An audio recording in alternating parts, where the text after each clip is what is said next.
Reduction of waste and increased recycling on our complex. This second UN Habitat Assembly, being held in Nairobi, is an indication of the importance and relevance of Nairobi as a UN global hub.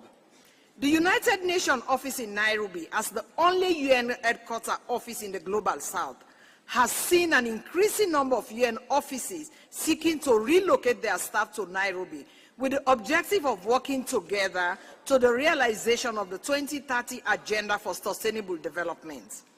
It is for UN Habitats, UNEP, and the growing confluence of UN entities operating in and from Nairobi that the Secretary General has proposed and the General Assembly has approved an unprecedented program of investment in our complex, including a substantial and long overdue expansion and upgrade of this conference facility. Lastly, I would like to thank member states for the great support they provide to UN Habitats, UNEP, UNON, and all the UN agencies, funds and programs working in Kenya. As UNON, we are particularly grateful for member states' support waste collection and sorting stations, leading to reduction of waste and increased recycling on our complex. This second UN Habitat Assembly, being held in Nairobi, is an indication of the importance and relevance of Nairobi as a UN global hub. The United Nations office in Nairobi, as the only UN headquarters office in the global south, has seen an increasing number of UN offices seeking to relocate their staff to Nairobi, with the objective of working together to the realization of the 2030 Agenda for Sustainable Development. It is for UN Habitats, UNEP, and the growing confluence of UN entities operating in and from Nairobi that the Secretary General has proposed and the General Assembly has approved an unprecedented program of investment in our complex, including a substantial and long overdue expansion and upgrade of this conference facility. Lastly, I would like to thank member states for the great support they provide to UN Habitats, UNEP, UNON, and all the UN agencies, funds and programs working in Kenya. As UNON, we are particularly grateful for member states' support to our capital investments, which will ensure the provision of upgraded facilities in our Gigiri complex and transform us into an iconic premises in Africa. We thank you, President Ruto, for your tremendous support for this capital project. As we move forward with this project, we are conscious of our responsibility to do so in close partnership with UN Habitat and UNEP, both being key stakeholders for the conference upgrade projects. For its part, UN Habitat will help us to ensure that we are working in alignment with the principles of sustainable urbanization. Mr. President, Mr. Vice President, Your Excellency, distinguished guests, ladies and gentlemen, I wish you a successful deliberation, exchange, and networking session in this assembly, and we look forward to the important resolution and outcome of the meetings. Thank you. I thank you, Madame Bangura, for this very informative statement, and on behalf of the UN Habitat Assembly, I wish to thank you for your warm welcome on this beautiful compound. Excellencies, distinguished delegates, I now call on Mr. Lee Yunhua, Under-Secretary General of the United Nations Department of Economic Affairs, to share some brief remarks and to introduce, throughout a video recording, the statement of the United Nations Secretary General, Mr. Antonio Guterres. I invite the Secretariat to screen the video statements from the Secretary General at the appropriate time during Mr. Junwa's presence at the podium. Sir, you have the floor. Thank you. Thank you. Good morning. Good morning, President of the Habitat Assembly, distinguished delegate. May I have the honor to invite you to watch the video addressed by the Secretary General, Mr. Guterres. Please. Excellencies, friends, cities are central to the human story. Through much of our history, they have driven progress. The decisions taken in them have determined our path. Ideas and innovations that originated in cities have shaped our world. And today their role is more important than ever, because the UN Habitat Assembly meets amidst a world in crisis. Inequalities are increasing, global temperatures are rising with catastrophic effects. Debt is straining developing countries' economies to the limit. And halfway to the deadline for the 2030 Agenda for Sustainable Development, we are leaving more than half the world behind. COVID-19 has hobbled progress in poverty reduction. An estimated 670 million still live in extreme poverty, and over 1 billion people still live in slums, driven to cities not due to jobs and opportunities as in the past, but lack of services elsewhere. There is still time to reverse these trends. But to do so, we must fight for the future we want, the future envisaged in the SDGs, the new urban agenda and the Paris Agreement. Cities are critical battlegrounds. They generate 70% of global emissions. They house half of humanity. And by 2050, over 2 billion more people will call them home. My report, Our Common Agenda, calls for a reinvigorated and more inclusive multilateralism, recognizing the pivotal role cities and other local authorities play in addressing the challenges we face. Such multilateralism is vital to help cities to play their part, to ensure the finance, information and support is in place for them to become resilient, inclusive and sustainable. Multilateralism must support cities to take action on climate, advance access to affordable housing and deliver the local initiatives needed to make the SDGs a reality. I am confident that this UN Habitat Assembly will advance these aims, including through your ministerial declaration. Together, we can achieve the sustainable urban future we need to build a peaceful, prosperous and healthy world for all. Thank you. Thank you. Thank you. Your Excellency, the President of the Republic of Kenya, Your Excellency, the Vice President of the Republic of Botswana, Excellencies, distinguished delegates, ladies and gentlemen, I'm honored to represent the Secretary General and to address you today at the second session of the United Nations Habitat Assembly. Cities have played a foundational role in shaping our societies. They have often served as a symbol of development success. Therefore, your focus today on driving forward a sustainable urban future through inclusive and effective multilateralism is relevant and well-timed. Excellencies, in the coming September, world leaders will gather at the SDG Summit to be held in New York to mark the halfway point on our journey towards the 2030 Agenda for Sustainable Development. But all reviews of the progress today have found us lacking behind. Despite our promise to leave no one behind, some 670 million people live in extreme poverty. Almost 1/4 of the young people are without school, training, or employment. And the safe access to the water and the sanitation services still affects billions. That is why the UN Secretary General has called on the world leaders to deliver a rescue plan for people and the planet, to generate fresh ambitions and transformative actions at the national and the global levels for the breakthroughs that we need. This plan that aims at a greater support for the developing countries to implement the SDGs, including by filling the financing gap through the delivery of the SDGs stimulus. Distinguished delegates, in this battle for sustainability, cities played a decisive role, but the world is far from achieving the goal of sustainable cities. Nearly 1.1 billion people are living in the urban slums. Just about half of the world's urban population has convenient access to the public transport. About 55% of the municipal solid waste is managed in the controlled facilities. Also worrying is the sparsity of the data to monitor the SDG 11, limiting our ability to get the full picture and make the effective decisions. Only around half of the UN member states have internationally comparable data for the lead gold. Yet, the independent group of scientists in its quadrennial Global Sustainable Development Report highlighted urban and peri-urban development as one of the 6 key entry points to accelerate the progress towards the SDGs.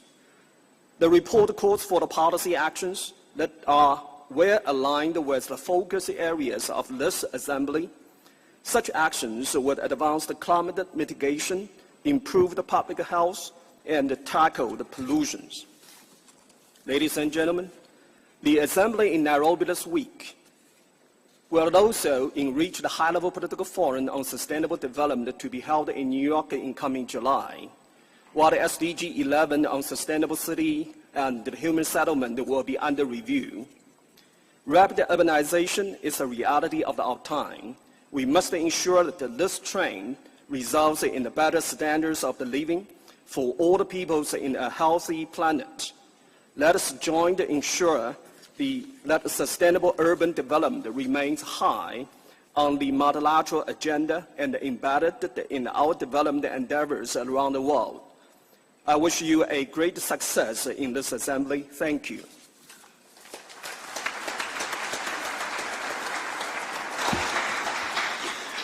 On behalf of all delegations, I would like to thank the Secretary General, Mr. Antonio Gutierrez, for his inspiring message at the UN Habitat Assembly, and Mr. Yunois for his message. Please convey our sincere appreciation to the Secretary General. I understand we have a short message from the President of the United Nations General Assembly. Secretary, if we have it, please screen it now.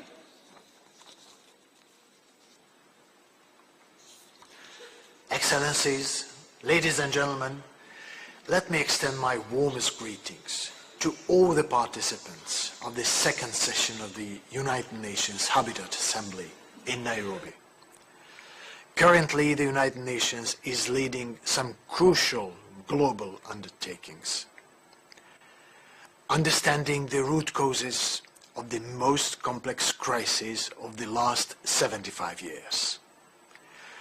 Implementing an ambitious sustainability development agenda and protecting the planet from the scourge of climate change. UN Habitat plays a vital role in all these endeavors. Cities are in the epicenter of the converging crises we currently face. From migration to climate change and conflicts, the cumulative effects of these phenomena are magnified in urban areas, in particular in developing countries. So, how can we make our cities inclusive, safe, resilient, and sustainable? First, second, governments must monitor the spatial distribution of future populations to assess risk associated with climate change, such as flooding, heat waves, epidemics, food security, and freshwater availability. But what we urgently need is a mindset shift. From a business-as-usual planning and operation to one aiming at real sustainability transformation. This means strengthening the science policy interface, advancing evidence-based solutions, and approaching our goals holistically. In your discussions this week, I invite you to explore how we can ensure that our approach to sustainability transformation better reflects the role of cities in our world. Ladies and gentlemen, the lagging in SDG implementation is a universal problem.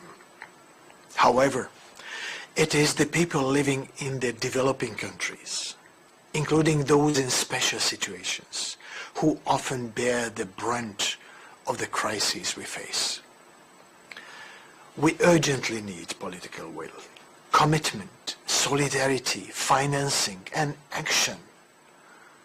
The COVID-19 pandemic has shown us that we are capable of implementing massive, radical, and transformative action when humanity is under threat. We must build on this momentum and mobilize political commitments and breakthroughs. Ahead of the SDG Summit, I invite you to review the lessons learned from the national voluntary reviews, unlock new commitments, and adopt innovative policies based on scientific inputs. The SDG Summit in September will be an opportunity to commit to the implementation of bold and game-changing solutions, including in urban areas. Understanding the interdependence of the global goals is crucial to unlocking their full potential, optimizing resources, and achieving successful outcomes. I'm confident that this second session of the UN Habitat Assembly will yield fruitful outcomes. I eagerly await the results. Thank you.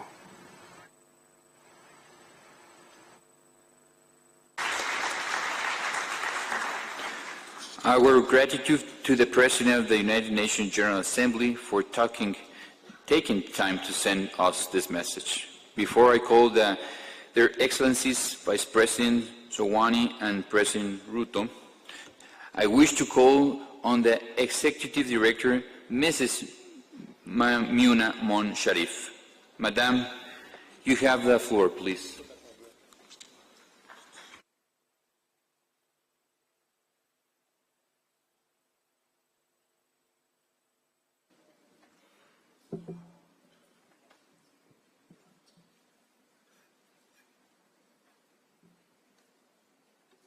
Thank you, Mr. President of Habitat Assembly. Your Excellency, Honorable Dr. William Samuel Ruto, President of the Republic of Kenya. Your Excellency, Mr. Slamba Songwane, Vice President of the Republic of Botswana. Honorable Ramon Meya Falcon, Secretary of Agrarian Ministry of Land and Urban Development, SIDATU, of Mexico, and also the President of the United Nations Habitat Assembly.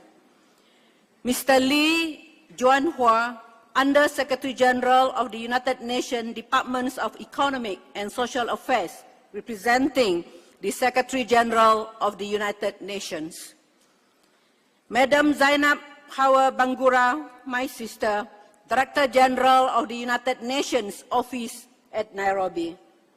Heads of delegations, Your Excellencies, parliamentarian, ambassadors, permanent representatives, and members of the diplomatic corps, mayors and local government representatives, representatives of the UN Habitat Partners, the private sector, and civil society organizations, distinguished delegates, members of the press, colleagues, friends, ladies and gentlemen, Karibuni sana Nairobi.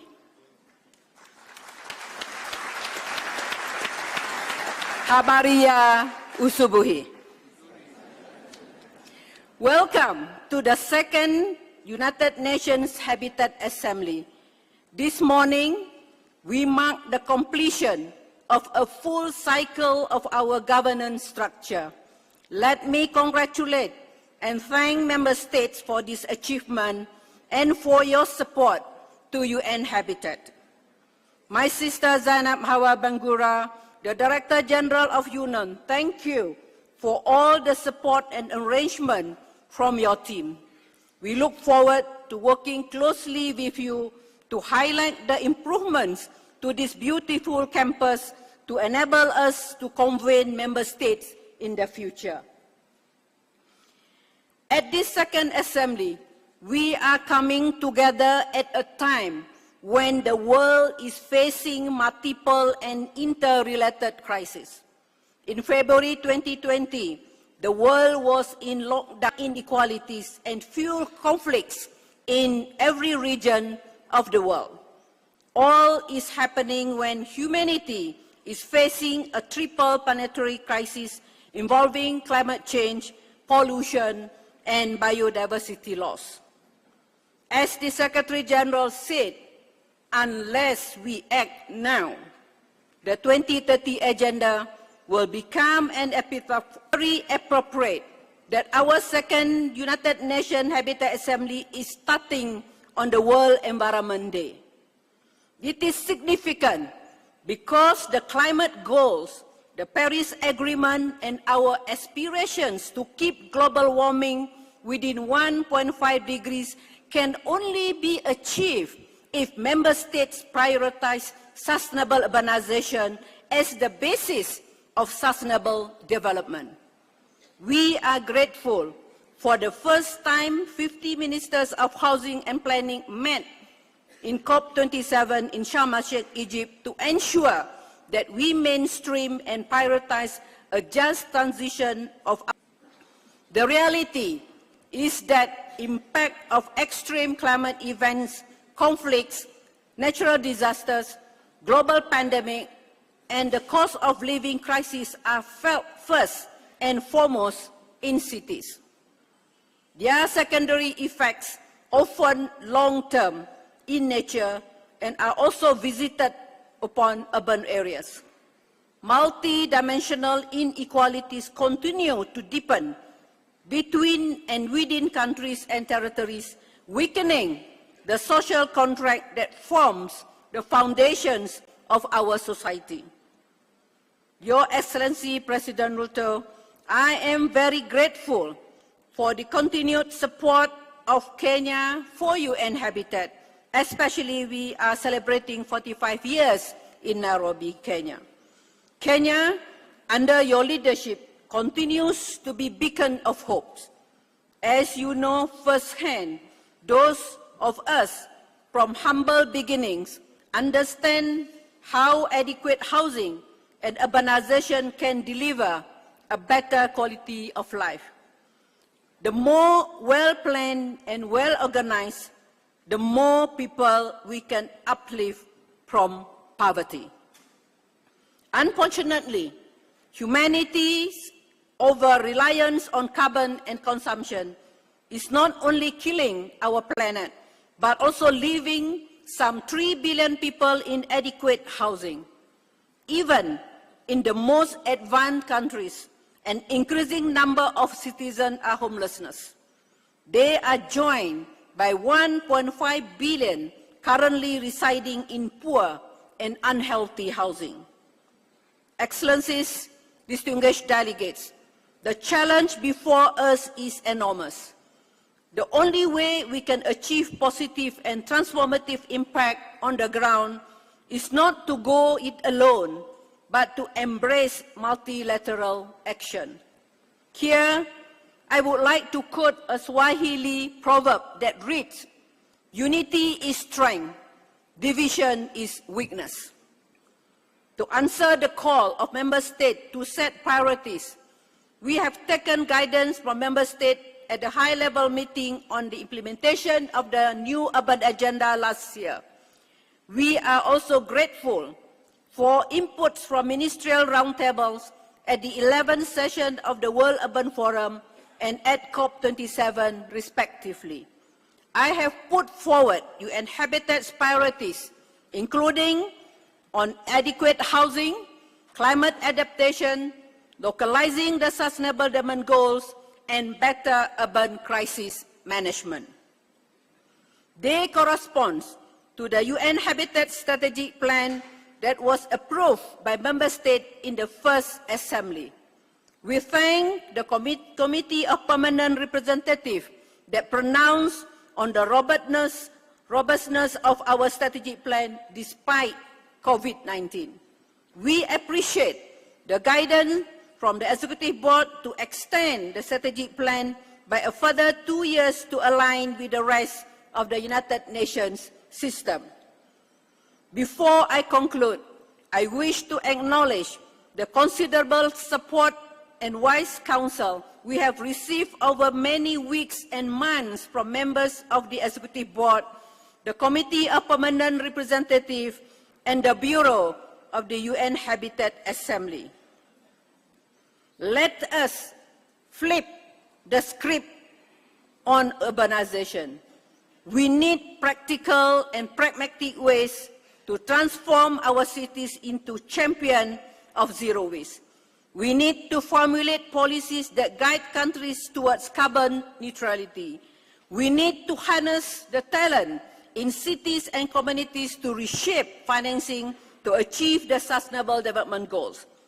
We need member states to prioritize national and local cooperation as the basis a just transition. Let us never forget human rights and the UN Charter as the basis for sustainable urbanization. President William Samuel Ruto and Vice President Song Wane, representing President Masisi, I thank you for your presence at the second United Nations Habitat Assembly. I thank you for championing sustainable urbanization, and I humbly submit the request from this plenary for you both to carry the torch for a better urban future for all on the global stage. I thank you. Asante Sana.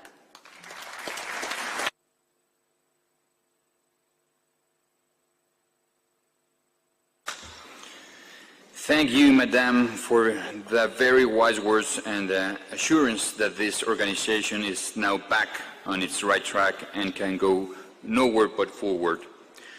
We will now have a pleasure of listening to a very nice program of Art of Music Foundation, which is a musical group called Ghetto Classics, a very unique orchestra which uses music education to provide the youth with opportunities to better themselves and their community by giving them the life skills that come with the discipline of studying music.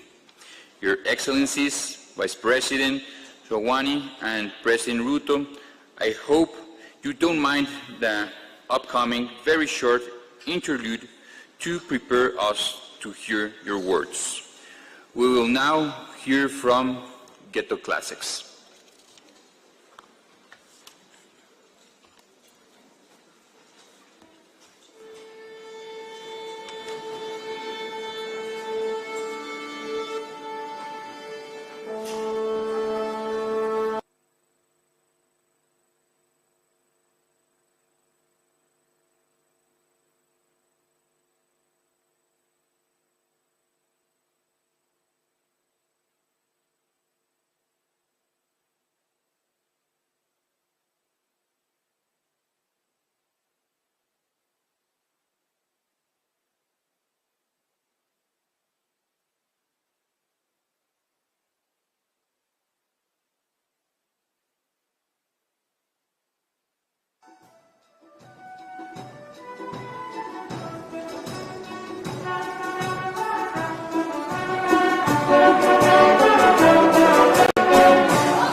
Distinguished delegates, you will agree with me that this has been a very impressive statement by these wonderful children.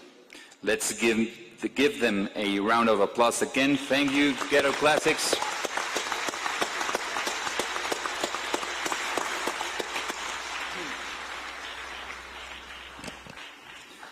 Let me also thank the Ambassador of Belgium, Mr. Peter Madame, who sponsored this performance. Ambassador, thank you very much. Distinguished delegates, ladies and gentlemen, it is now my distinct honor and pleasure to invite His Excellency Vice President Zwane and Botswana, who is a strong supporter and friend of not only the UN Habitat, but of the United Nations, including in the Economic and Social Council, Landlocked Development Countries Group, and in the Kimberley process. Mr. Vice President, we will feel very honored that despite your busy schedule, and you could find time not just for UN Habitat, but for the United Nations as a whole. Thank you, and you have the floor.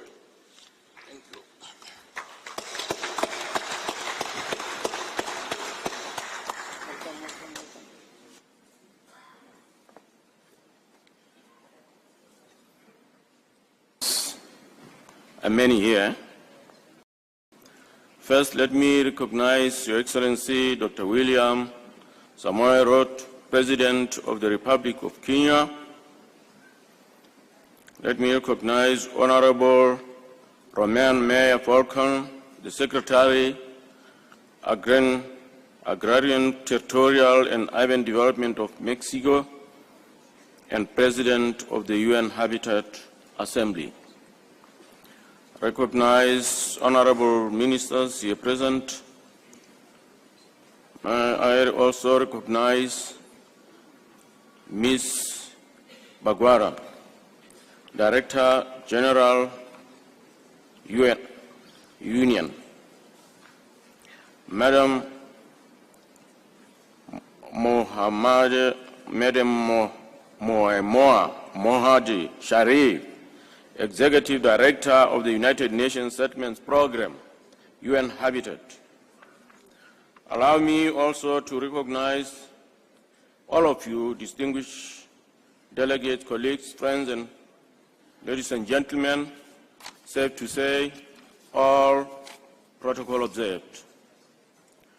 Your Excellency, Dr. William Samoei Ruto, President of the Great Republic of Kenya, and Ms. Rachel Ruto, distinguished heads of state and governments here present, Excellencies, the Director General of the United Nations Office in Nairobi, Ms. Bangura, Executive Director of UN Habitat, Ms. Samona Mohad Sharif, distinguished ladies and gentlemen, a very good morning.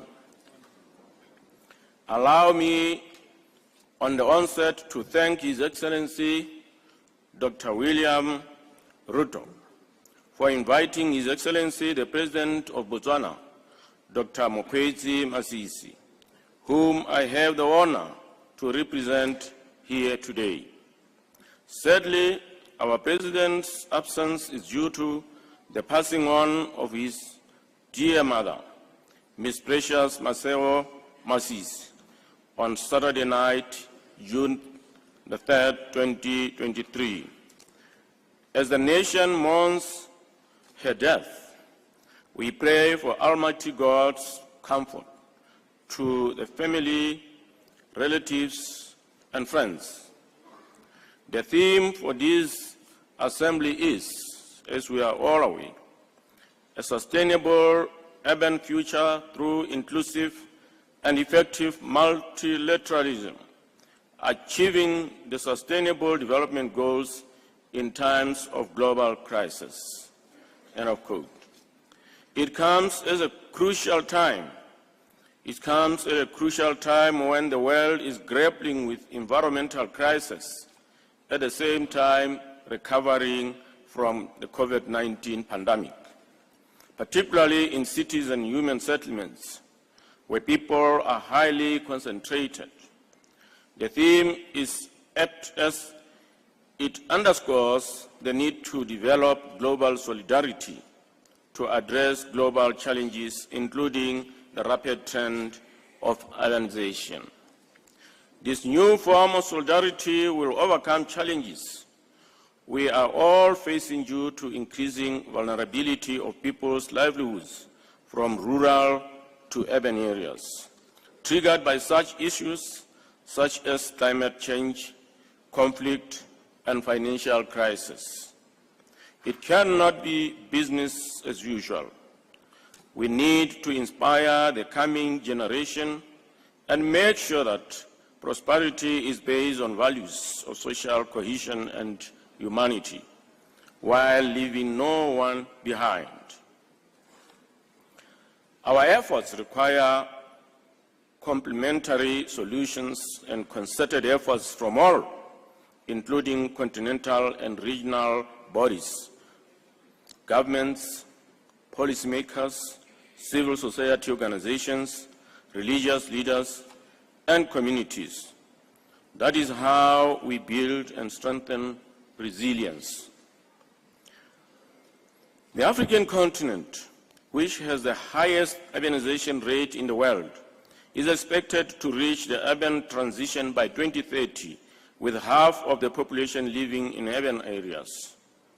We can change that. Urban transition offers great opportunities which this assembly must address.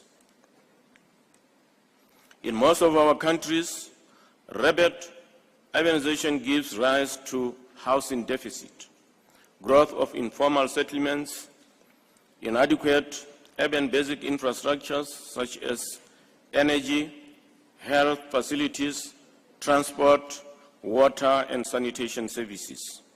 These are worsened by lack of capacity for proper planning, governance, as well as financial constraints. All these problems indicate policy and implementation failures and contradict our other principles and commitments to the new urban agenda. Excellencies, Madam Executive Director, for Africa, if urbanization does not come with digital economic transformation, mindset change, and the industrialization dynamic as expected, it will be a missed opportunity. There must be a linkage between sustainable urbanization and job creation, livelihood opportunities, and improved quality of life.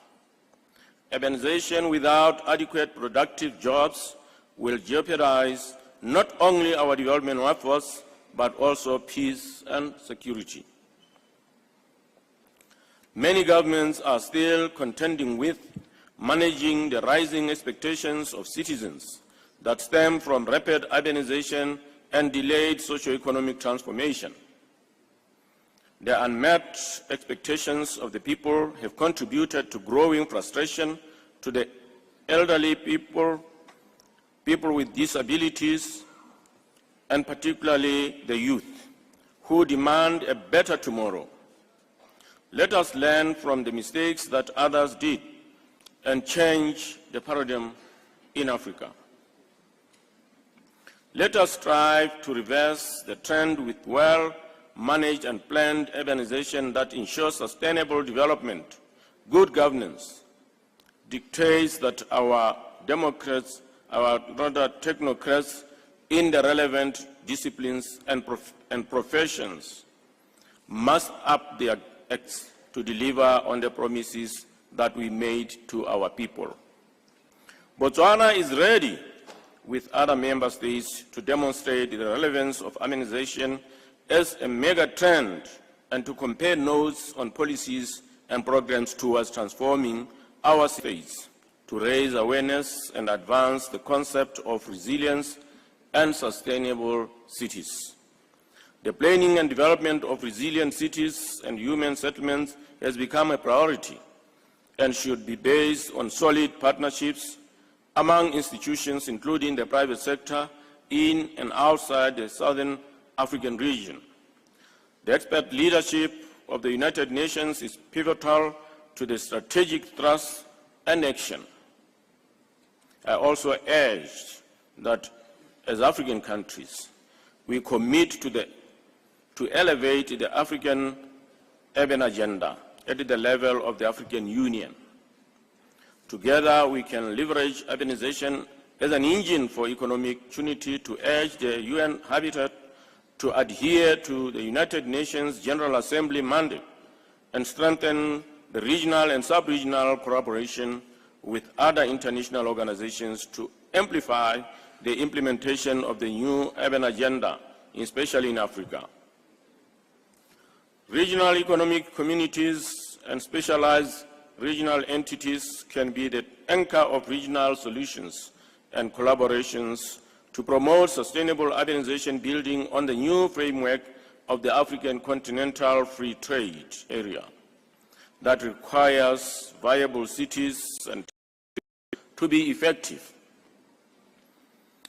Excellencies, before I conclude, I wish to commend Ms. Mamouna Mohadi Sharif, the Executive Director of the UN Habitat, for her sterling leadership. She has tirelessly spearheaded key initiatives amid positioning the organization as a leader in sustainable urbanization. You can continue, Madam Executive Director, to count on Botswana's support. Thank you. Asante sana.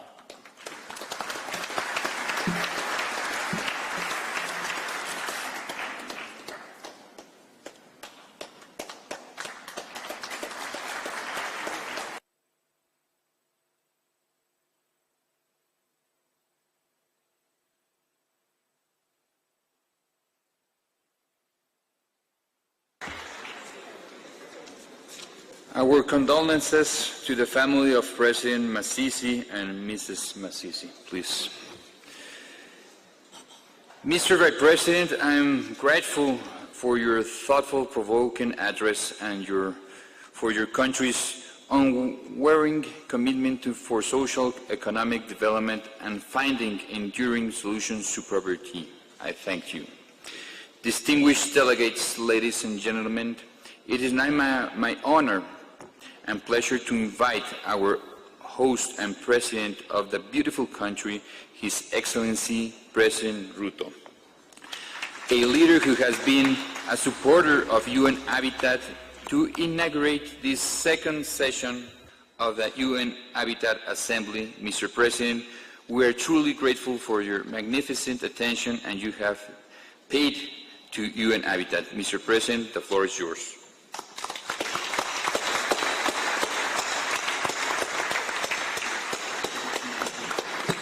Thank you very much, ladies and gentlemen. Please, let's take our seats. Your Excellency Slambas Sokwane, the Vice President of the Republic of Botswana, representing President Masisi. Your Excellency Roman Mayor Falcon, the President of the UN Habitat Assembly. Director General of the United Nations Office at Nairobi, Zainab Hawa Bangura. Executive Director of the UN Habitat, Maimouna Sharif, my sister. Honorable Ministers and Heads of Delegations, Mayors and representatives of local and regional governments, delegates, distinguished ladies and gentlemen, good morning and welcome to Nairobi.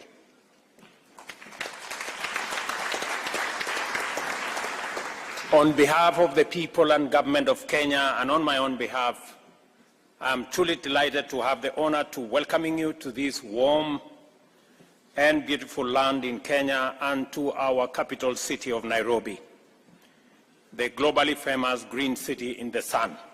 I hope you have already experienced our people's legendary hospitality and that you will find some time to explore and enjoy the attractions which have earned us the name Magical Kenya. Maybe at this point it is important for me to tell you maybe 3 things that are important for your stay in Nairobi. Number 1, this is the city, the only one in the world, with a closed canopy forest on one side, the side where we are. This is also the only city in the world that has a national park in the city with wild animals, elephants and rhinos and lions and cheetahs. And just for your information, you may find them in the street sometimes because they break off from the fence of the national park. Please be careful because they are wild. They are not domesticated. And lastly, many of you, at the end of Kenya is the home and the cradle of humankind. This is where the earliest remains of man have been traced. So when you find yourself feeling at home and having a problem going back to Europe and America and the rest of Africa, just know that you are at home. So let me welcome you home. In fact, we are considering removing all requirements of travel and visa because it's not fair for anybody to be asked for visa when they are going home.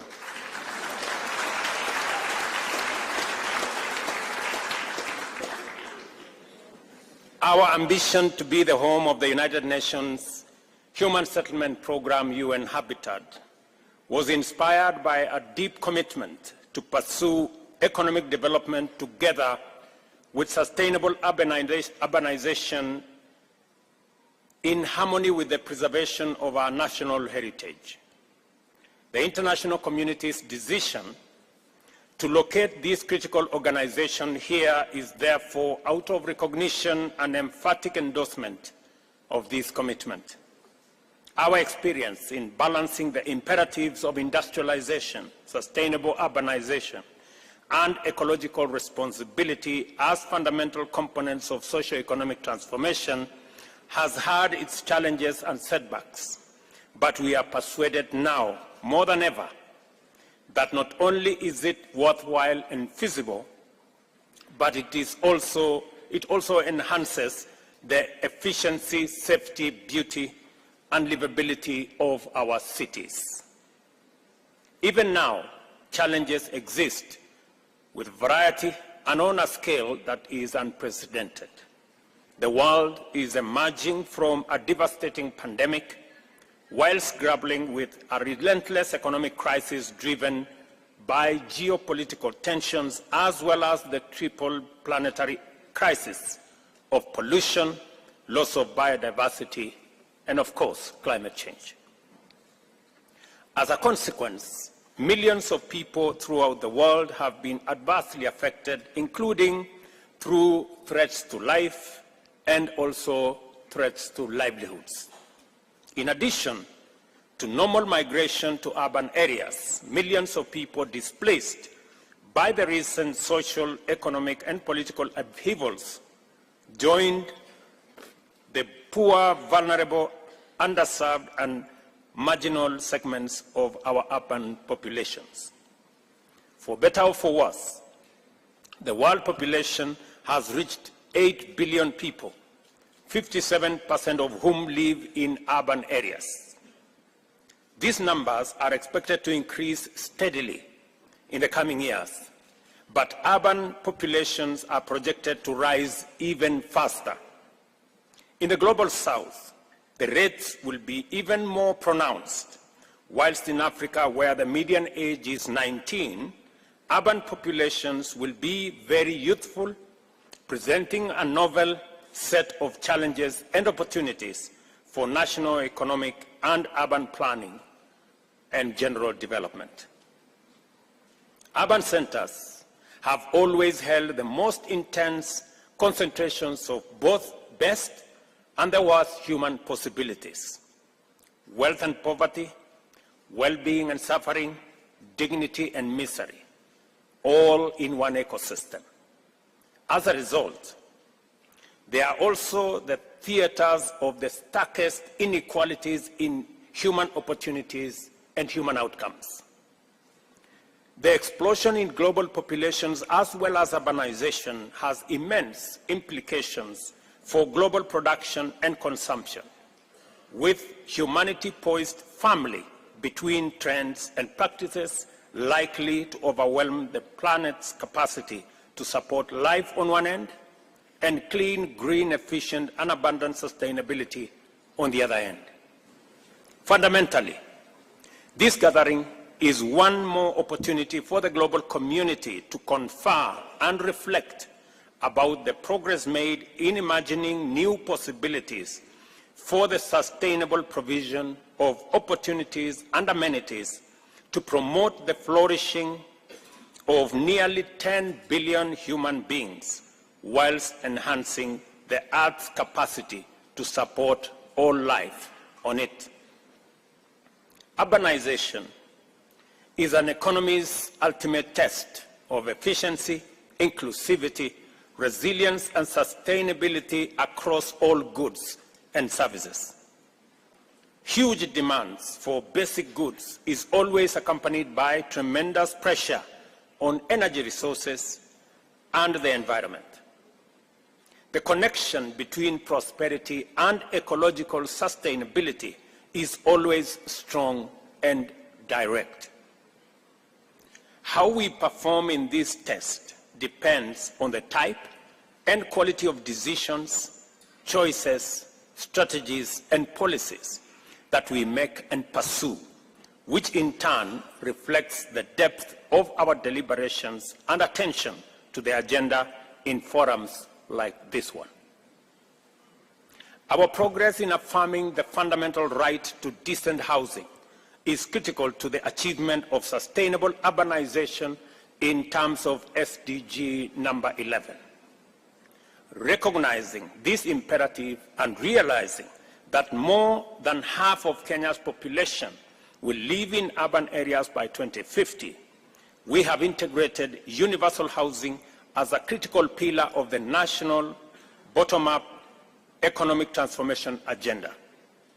Into the housing program, we have further mainstreamed sustainable urban practices of green building, green spaces, adoption of low-carbon energy use, including low-carbon transport solutions, as well as urban agriculture and effective waste management.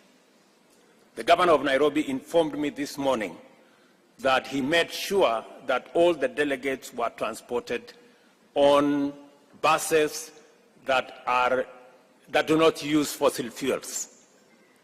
That all the buses that were used to transport delegates here were using green energy. In addition to these measures under our urban resilience program, we are restoring degraded landscapes and ecosystems through a robust program, which includes increasing Kenya's tree cover from 12% currently to 30% by planting 15 billion trees over the next 10 years. Our capacity to coherently pursue these vital objectives has been significantly bolstered by the government's policy to mainstream sustainable development goals generally, and more pertinently, number 11 on sustainable cities and communities, and number 13 on climate action into national development planning and implementation.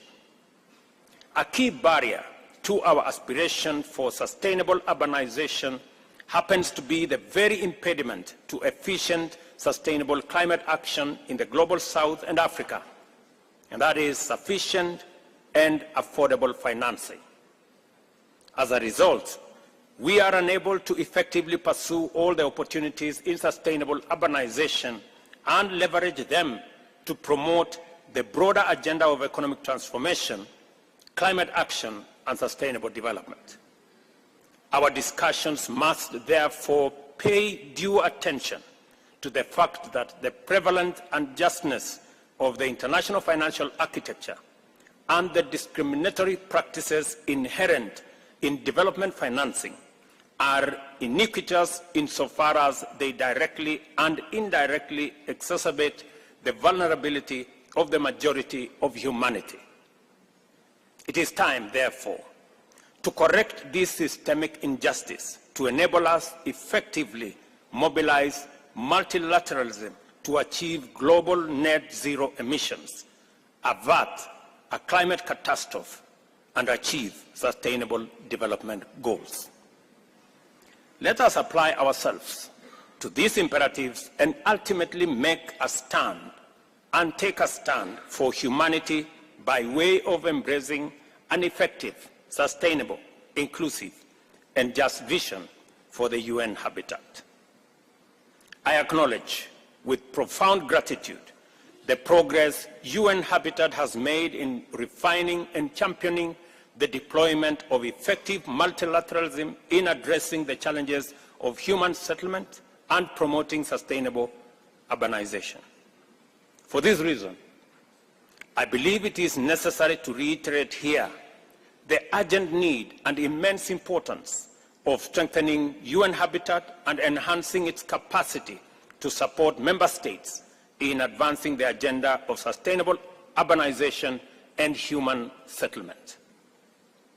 Clearly, we have an assignment, and your work is well defined. I urge you to exploit this important opportunity to generate a robust framework for addressing the existential crisis of our time. On that note, I would like to announce to you that Kenya is privileged to have the honor of co-hosting the inaugural Africa Climate Summit to be held from the 4th to the 6th of September this year here in Nairobi. The summit will be Africa's opportunity to refine its position in preparation for COP28, which I hope is going to be the last COP for us to host, where we expect to articulate our agenda in a strong, clear, united, and effective voice. I take this opportunity to welcome you back to Nairobi for the summit. And I hope we will all have the resolve of making COP28 the last COP that we are going to hold as humanity. I am told that there are preparations for COP29. I think they should be cancelled. Because it is possible for us to agree on a framework that will bring everybody on board. And as a continent, we will be going to COP28 with a clear mind on what we need to do and how Africa and the Global South can work with the Global North, not as adversaries, but as partners to be able to resolve the climate crisis and present ourselves the opportunity to have a win-win outcome that has no finger pointing.